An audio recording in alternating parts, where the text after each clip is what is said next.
Do you have substantial medical expenses and you're wondering if you can use that as a tax deduction? We're going to cover that in this video. I'm Chris Kaminski, co-founder and partner here with Concilia Wealth, where we specialize in working with tech professionals at Amazon, Microsoft, Meta, and Google.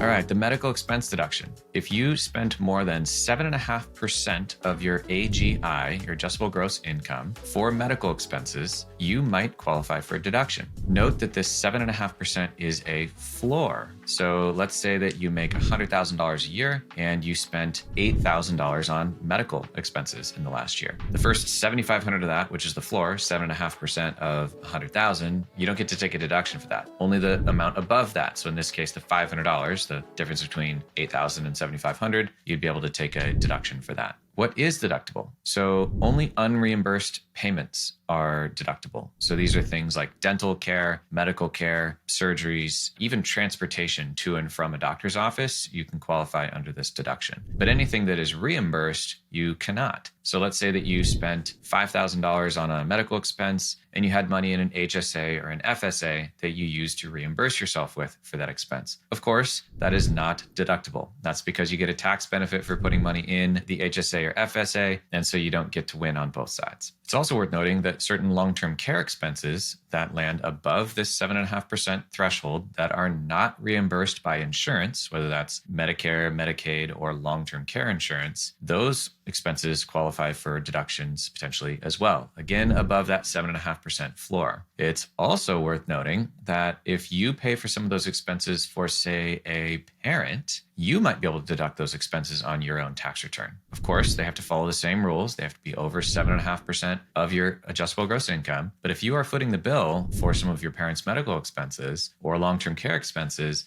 definitely ask your tax advisor if you can deduct those expenses on your tax return. One other important thing to note here, itemization is required. So if you currently don't have enough itemized expenses to itemize, and rather you take the standard deduction on your tax return, you can't do this. Now, of course, your mortgage interest and possibly these medical expenses might increase your itemized deductions large enough to where you do take them as a deduction rather than the standard deduction. But it is important to note that you must itemize deductions in order to get any benefit from the medical expense deduction. All right, I hope this video is helpful.